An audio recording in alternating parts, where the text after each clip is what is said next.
Number जमीन के लिए लड़ाई लड़ रहे हैं। तरह से जब मैं दौरे में गया तो हमने देखा वहां से जमीन से लोगों को उजाड़ा जा रहा है, लाठियां चल रही है, महिलाओं को पीटा जा रहा है, बुलडोजर चल रहे हैं, अभी भी चल रहे हैं, देशद्रोह कर रहे हो। थोड़े देर से सुनो, मैं इतनी कर रहा हूँ। नमस्कार, जोहार। आप देख रहे हैं एचएनएन न्यूज। मैं हूं निशा मिश्रा आपके साथ। इस गले के साथ आपको ये खबर देखनी होगी। आपके कानों पर थोड़ा सा प्रेशर पड़ेगा, इसके लिए मैं आपसे हाथ जोड़कर पहले ही माफी मांग लेती हूँ। लेकिन तबीयत नासाज है, गला थोड़ा सा खसखस कर रहा है। खबर जरूरी है, इसलिए सोचा कि आपके सामने रखूं। फिलहाल झारखंड में जो सबसे बड़ा मुद्दा चल रहा है ना, वो है जमीन को लेकर। क्या आम क्या खास, आदिवासी हैं जो अपनी जमीनों के लिए लड़ रहे हैं कि हमारी जमीनें, खासतौर पर जो उपजाऊ जमीनें हैं, जो खेती करने लायक जमीनें हैं, जो बंजर जमीनें हैं, उनकी तो बात ही छोड़ दीजिए। लेकिन इस उपजाऊ जमीन पर सिर्फ आदिवासियों की नजर नहीं है, उन बड़े उद्योगपतियों की भी नजर है। और वो यहाँ पर हमारे सरकार की भी नजर है। ये हम नहीं कह रहे हैं, ये नेता प्रतिपक्ष बाबूलाल मरांडी कह रहे हैं। बीते दिनों विधानसभा में उन्होंने चिल्ला चिल्ला के कहा कि इस धरती के लिए, भारत की धरती के लिए, पहले भारतवर्ष ने, बड़े बड़े क्रांतिकारियों ने पहले अंग्रेजों के उस अत्याचार को सहा, बर्दाश्त किया, तब जाकर भारत आजाद हुआ 1947 में। उसके बाद भी आदिवासियों को उनका अधिकार नहीं मिला, तो 2000 में उन्हें उनका राज्य मिला। इसके बावजूद भी आज आदिवासी समाज को दबाया जा रहा है, उनसे उनकी जमीन, कहिए उनकी जान उनसे छीनी जा रही है और वो बेसहारा हो रहे हैं। कहीं पर कुछ मामूली परियोजनाओं और योजनाओं को लाभ उन्हें भले मिल रहा हो, चाहे वो मैया योजना हो 2500 रुपए या फिर कई और योजनाएं, लेकिन जो वास्तव में उनकी जिंदगी जिस पर निर्भर है वो है उपजाऊ जमीन, वो उनसे छीना जा रहा है। देखिए, बाबूलाल मरांडी लगातार हेमंत सोरेन पर हमलावर हो रहे हैं, जुबानी जंग चल रही है, CNTSPT एक्ट की धज्जियां उड़ रही है, ये कहा जा रहा है। और सदन में भी बाबूलाल मरांडी ने यही कहा कि वो संथाल गए थे और संथाल परगना में उन्होंने देखा कि कैसे आदिवासियों की जमीनों पर बड़े बड़े जो औद्योगिक लोग हैं उनकी नजर टिकी हुई है। उन्होंने कहा जो बंजर जमीनें हैं उस पर आप उद्योग कीजिए ना, लाखों करोड़ों का इन्वेस्टमेंट लाइए ना, लेकिन जो उपजाऊ है, जिस पर साल भर ये काम करते हैं और उसी खेती से इनका जीवन चलता है, उसी पर निर्भर है इनका पूरा साल, उस जमीन पर आप क्यों बड़े बड़े उद्योग, बड़े बड़े फैक्ट्री, इंडस्ट्री लगाना चाह रहे हैं? कहीं ना कहीं बाबूलाल मरांडी का जो इशारा था वो रिम्स 2 को लेकर था। बीते कई दिनों से रिम्स 2 के बनने के विवाद को यहाँ पर मुद्दा बनाया जा रहा है। रिम्स 2 जो कि नगड़ी में कहा जा रहा है कि बनेगा, और कहा जा रहा है उसी जमीन पर बनेगी जहां पर ये कहा गया है कि रिम्स 2 होगी। कई लोग ऐसे भी हैं जो ये कह रहे हैं कि उसी जमीन को क्यों चुना जा रहा है, जो वहां के रैयत है, जिनकी जमीनें हैं, वो देने के लिए तैयार नहीं है। विपक्ष है जो हमलावर है, सरकार है, खासतौर पे अगर स्वास्थ्य मंत्री इरफान अंसारी की बात करें तो वो वही टिके हुए हैं कि वही बनेगी रिम्स। आज भी सदन के बाहर जब स्वास्थ्य मंत्री निकले तो उन्होंने कहा कि भाई तिवारी महतो कह रहे हैं कि आप हमारे यहाँ आके क्यों नहीं रिम्स 2 बना रहे हैं, वैसा कोई प्रोजेक्ट ला रहे हैं। कहना यही चाहेंगे कि भाई यहाँ पे कई ऐसे सदर अस्पताल हैं जिसकी अवस्था बहुत खराब है, उन्हें ही दुरुस्त करा दीजिए, दूसरे रिम्स की जरूरत क्या है। कई लोग हैं, कई किसान हैं जो कह रहे हैं कि हमें रिम्स 2 की जरूरत नहीं है, आप हमारे रिम्स, जो पहला रिम्स है उसे ही ठीक करवा दीजिए, सदर अस्पताल है उसे ठीक करवा दीजिए, गांव में छोटे मोटे बड़े बड़े अस्पताल बना दीजिए, उसे ठीक करवा दीजिए। लेकिन सवाल ये उठता है कि बंजर जमीनों पर क्यों नहीं उद्योग आ रहे हैं? आदिवासियों की जमीनें छीनी जा रही है और आदिवासी बेचारे जो हैं वो हमारे बेचारे मूलवासियों को टारगेट कर रहे हैं। उन्हें लग रहा है जो 40 साल 50 सालों से घर बना के रह रहे हैं, हाल फिलहाल में कई ऐसे घर टूटे थे, आपको याद होगा, मैं रातू रोड की बात कर रही हूँ, जहां पर आदिवासी भाई ये कह रहे हैं कि ये गैर आदिवासी जो हैं ये हमारा कब्जा कर रहे हैं। वो कब्जा नहीं कर रहे भाई, उन्होंने बकायदे उस जमीन के पैसे दिए हैं, वो अपना 40 साल से रह रहे थे, अचानक आप लोगों के अंदर की आत्मा जागी कि भाई मेरी जमीनें खाली करो, तो वो सड़क पर आ गए। आप तो फिर भी बच जाएंगे, आपकी जमीन है, आपको 200 साल के बाद भी आपकी मिलेगी, क्योंकि CNTSPT यही है कि आदिवासी की जमीन सिर्फ आदिवासी ले सकता है, गैर आदिवासी नहीं ले सकता। तो आप तो देर सवेर जीत जाएंगे। लेकिन उनका क्या? सिर्फ रातों रोड की बात नहीं है, सिर्फ रांची की बात नहीं है, पूरे झारखंड में CNTSPT वाली जमीनों पर जितना गैर आदिवासी रह रहे हैं उससे कहीं ज्यादा नजर उद्योगपतियों की है। तो हमारे आदिवासी भाई बहन क्यों नहीं उठ रहे हैं? उठिए, आंदोलन कीजिए। अगर आपको अपनी जमीन बचानी है तो मुट्ठी भर गैर आदिवासियों से क्यों बचाना? सबसे बचाइए, उन उद्योगपतियों से बचाइए जो आपकी जमीनों पर टकटकी लगाए बैठे हुए हैं कि जहां थोड़ा सा सरकार से हमें सपोर्ट मिलेगा हम वहां बड़े बड़े फैक्ट्री इंडस्ट्री खड़ा कर देंगे, ये कहकर कि भाई 75% आउटसोर्सिंग के नाम पर आप लोगों को रखा जाएगा और बाद में आप लोगों को मिलता कुछ भी नहीं है। जमीन भी हाथ से जाती है, नौकरियां मिलती नहीं है, आप सक्षम उतने होते नहीं है। क्योंकि आज भी देखा जाए तो झारखंड में जो शिक्षा का स्तर है जो काफी ऊपर नहीं है, और ये बुरा मानने वाली बात नहीं है, शिक्षा का स्तर अभी उतना ऊंचा नहीं हुआ है। बड़ी बड़ी कंपनियां लेंगी तो पहले आपको तकनीकी प्रशिक्षण देने की जरूरत है, वो कंपनियां नहीं देंगी, सरकार भी आपको मुहैया नहीं करवा रही है।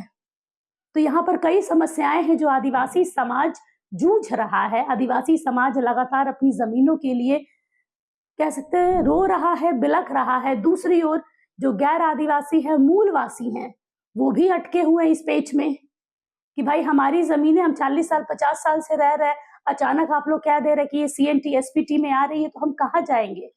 कोई एक बीच का रास्ता बनाइए।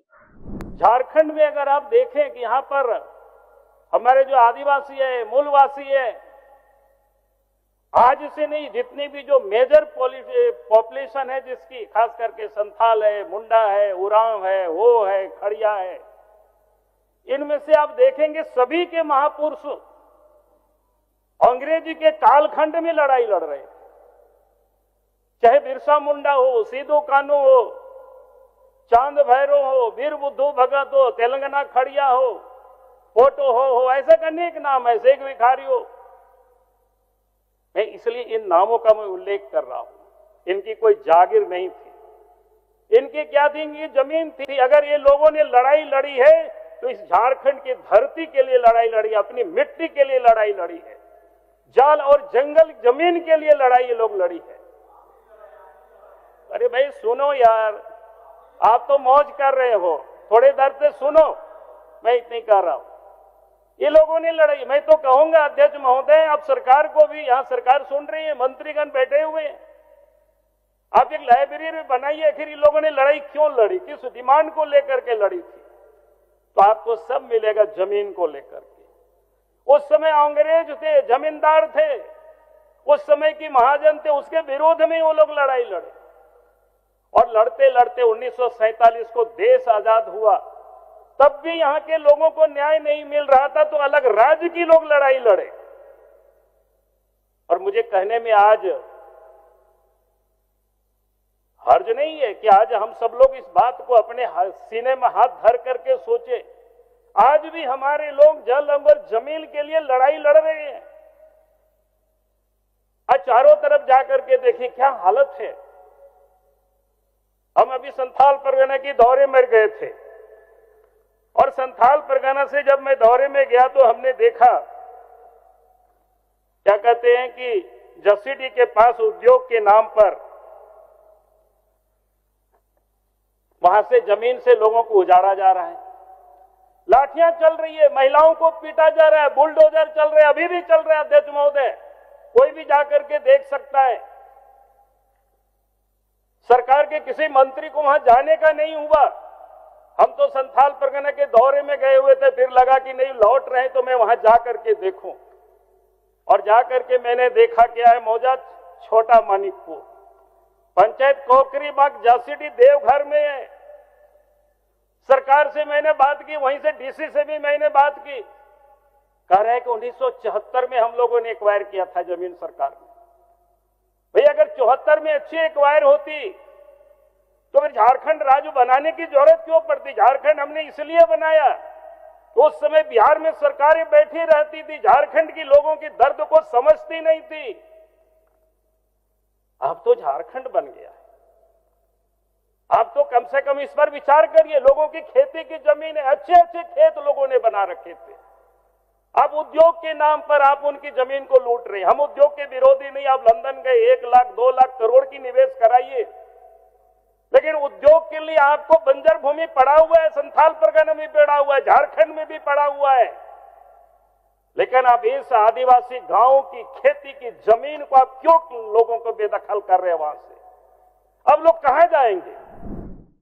कई लोग तो ये भी मांग कर रहे हैं कि रांची के कई डेसिमल के बीच में आप कुछ ऐसी एक प्रावधान लेकर आइए कि कुछ डेसिमल एरिया छोड़ दिया जाए कि ये सीएनटी और एसपीटी में ना आए। खासतौर पर सीएनटी की बात करें तो सीएनटी एक्ट में ये जमीन, खासतौर पर रांची की कुछ जमीनें ना आए, ताकि उसमें उद्योग को बढ़ावा मिल सके, कंपनियों को बसाया जा सके, कुछ काम हो सके। जो ग्रामीण क्षेत्र है उसमें आप आदिवासियों की जमीन रखिए ना। लेकिन जब जब हम वीडियो डालते हैं तब तब कई लोग ये बोलते हैं कि मैडम आपके बोल देने से थोड़ी हो जाता है कि सीएनटी एसपीटी में संशोधन होना चाहिए। देखिए, मेरे बोलने से तो सही में नहीं होगा, बिल्कुल आप सही बोल रहे हैं कि मेरे बोलने से संशोधन नहीं होगा, लेकिन ये भी सही है कि गैर आदिवासी हो या आदिवासी हो, दोनों ही पिस रहे हैं। आपकी जमीनें क्या आपको मिल रही हैं? मेरा सवाल उन आदिवासी भाइयों से है। आपको कहा जा रहा, आपको लिख के दे दिया गया कि आप आदिवासी है, सीएनटी एक्ट के हिसाब से आपकी जमीन आपकी रहेगी, तो क्या 100 साल 200 साल आप जिंदा हैं इस केस को लड़ने के लिए कि आपकी जमीन आपको ही मिलेगी? क्योंकि हमारे देश में बाकी सब चीजें, जोमैटो खाना 2 मिनट में आ जाता है, स्विगी से खाना 10 मिनट 15 मिनट में आ जाएगा, लेकिन जब कानूनी कार्रवाई होती है ना तो सालों साल आदमी, जब तक उसके फोटो पर माला नहीं चढ़ जाता तब तक उसके फैसले नहीं आते हैं। और हमारे और आपके जैसे आम लोगों की बात अगर अदालत में जाती है ना तो समझिए कि वो लंबा प्रोसेस चलेगा, तब तक ना आप जिंदा रहेंगे ना मैं। तो जरूरी क्या है, समय रहते इस पर कुछ विचार किया जाए। बाबूलाल मरांडी की ये बात मुझे सच में अच्छी लगी। मैंने वीडियो में कहा था कि बाबूलाल जी अपना कार्यकाल नहीं देख रहे हैं, हेमंत सोरेन को ये कर रहे हैं, लेकिन सच्चाई यही है कि यहाँ पर बंजर जमीनों पर इन्वेस्टमेंट करना चाहिए, चाहे वो हमारे देश के उद्योगपति यहाँ पर आके काम करे या विदेशों से आए। जो पहले से उपजाऊ जमीन है, जिसके भरोसे हमारे आदिवासी भाई 2 वक्त की रोटी कमा रहे हैं, उन्हें क्यों टारगेट किया जा रहा है? और उम्मीद है कि शायद हेमंत सोरेन के ध्यान में भी ये बात नहीं है। उनके नाक के नीचे जो अधिकारी हैं उन्हें बखूबी पता होगा कि बाबूलाल मरांडी ऐसा क्यों कह रहे हैं, क्योंकि भाई चीफ मिनिस्टर के पास बहुत सारे काम होते हैं कि मुद्दा नहीं होता है। लेकिन अब जरूरी है कि हेमंत सोरेन जी इस पर एक बार ध्यान दें और देखें कि बंजर जमीनों को आप काम में लगाइए, ताकि एक पंथ 2 काज हो, इन्वेस्टमेंट भी आए और उस बंजर जमीन का कोई इस्तेमाल भी हो, लेकिन जो उपजाऊ है उस जमीन के साथ खिलवाड़ ना हो, वरना ये आदिवासी कहाँ जाएंगे?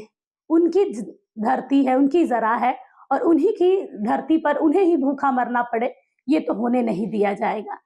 फिलहाल के लिए इस खबर पर बस इतना ही। देखते रहिए HNN न्यूज। नमस्कार, जोहार। अगर आपको हमारा ये वीडियो अच्छा लगा तो इसे लाइक करें, शेयर करें और हाँ, सब्सक्राइब करना ना भूलें।